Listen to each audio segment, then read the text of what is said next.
What's going on, guys? Alain Gonzalez here with musclemonsters.com, and I want to welcome you to another episode of Ask Alain, where I take your questions directly from my Facebook page and answer them right here in one of these videos.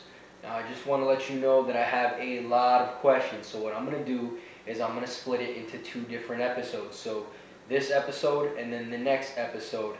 So if I don't answer your question and you posted one, then you might want to check the next episode. Alright, so let's get right into it. The first question comes from Hamant Singh. Good and effective way to cut down slow buildup of belly fat. Alright, so you got some belly fat that you want to get rid of. Now, I don't know if you're bulking right now, if you're training, or if you're just putting on fat just because. But the goal is to put your body into a caloric deficit, which basically means that you're consuming less than you're burning. So right now, if you're gaining weight, then you want to cut your calories by about 250 per day. Do that for about a week and see if you're dropping weight. If you are, then that means you are in a deficit, and you can continue to do that as long as you're losing weight. However, if right now you're just kind of maintaining your weight, then I would just cut the calories by 100 a day. Do that for about a week or two and see if you're losing weight. Continue to tweak it until you see that you're losing weight. And whenever you stop losing weight, then you drop your calories again. But you want to do this very slowly so that you can keep as much muscle as possible in this process of getting rid of that belly fat. Next question comes from Jordan Bill Branch. What are some of your favorite ab routines?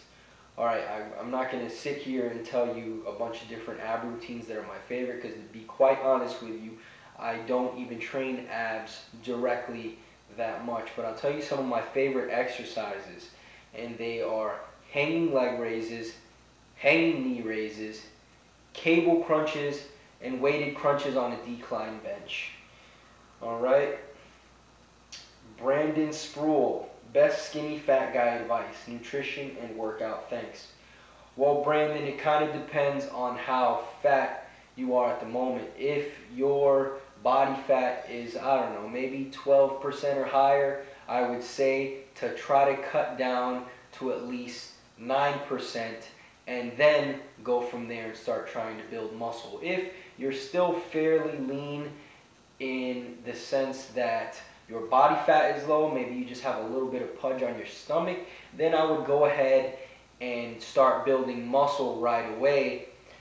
If you're a naturally skinny guy whose metabolism tends to be fast. So if that is the case, then I would recommend that you start off with my Mass in a Flash guide. It's a 12-week program for naturally skinny guys so that you can put on some muscle. Then once you've finished your 12 weeks, you can reassess and see where your physique is there, and then you can go ahead and decide whether you want to continue to bulk up and put on muscle, or if you want to focus on cutting fat to reveal the new muscle that you've put on. Alright, so I'll put a link to that in the description. That's totally free, so check that out. Next question comes from Lee Lottie. Have you ever had an injury from working out? And if so, how have you dealt with it to continue hitting the gym? I personally have never injured myself, knock on wood, from working out. But I'll tell you this, if I do, or if I had injured myself, I would, depending on the injury of course, I will let whatever injury it is recover completely before I go in the gym and do anything that can put me at risk for re-injuring it or making it worse. Now, that doesn't mean you have to not go to the gym at all or just completely stop until you have recuperated, but any kind of movement, say if you have a shoulder injury, anything that puts strain on that shoulder, I would avoid. The thing that you want to really avoid is injuring it and making it worse, because this is going to prolong the process, and that's really going to set you back. All right, next question comes from Salim Alfaturi.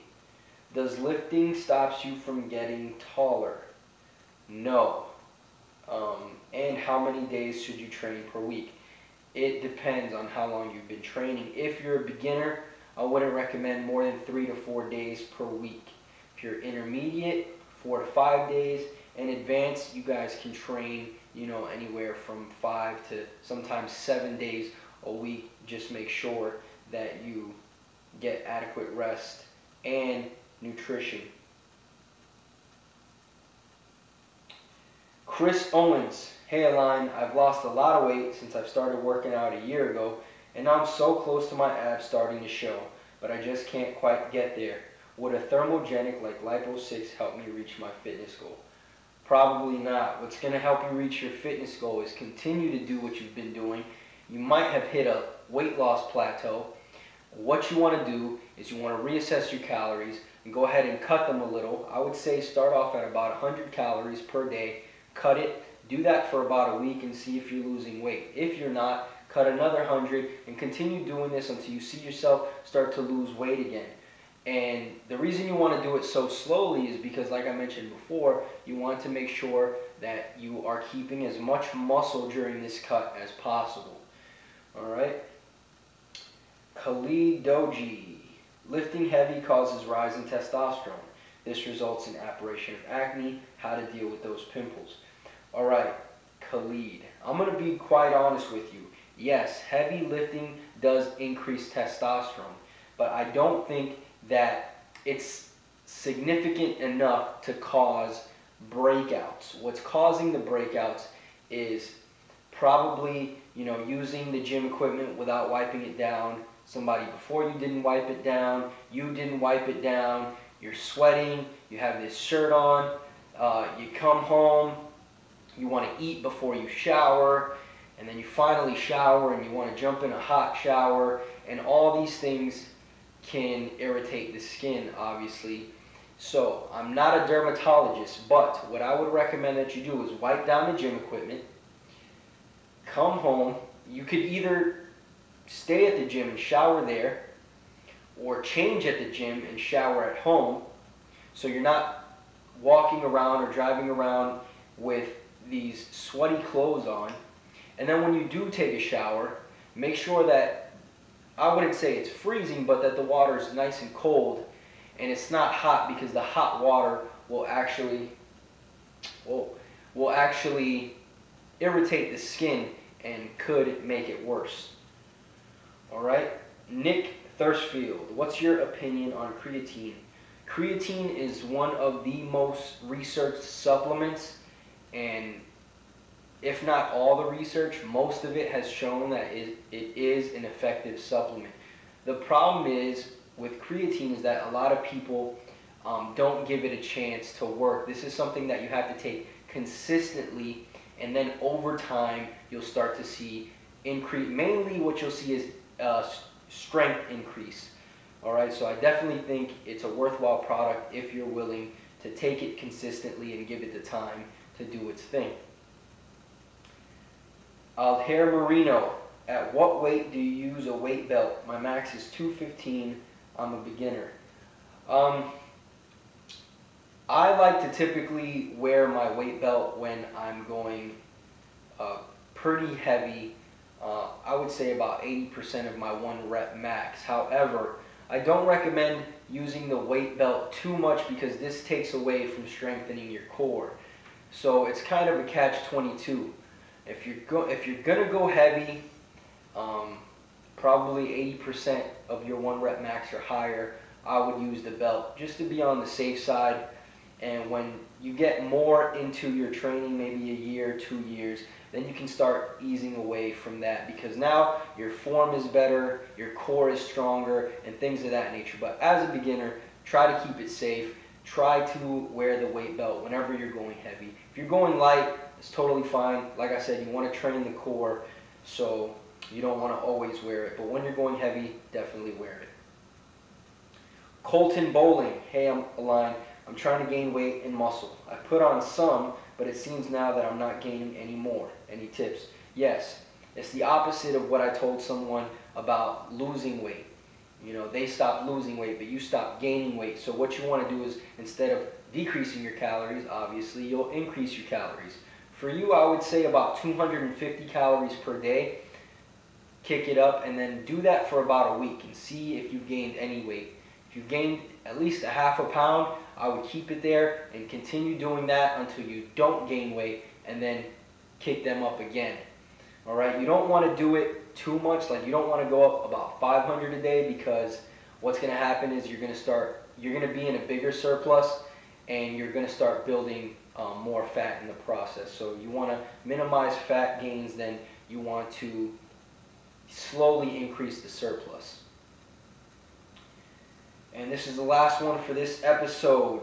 This comes from Elliot. Hi Alain, my legs are skinny. Can I hit legs 2 times a week?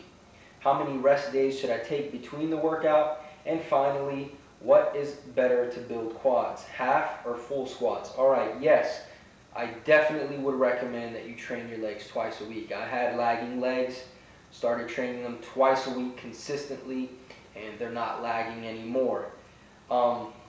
You're not going to overtrain your legs. What's going to happen is that since you're training them more frequently, your body's going to learn to help them recover faster.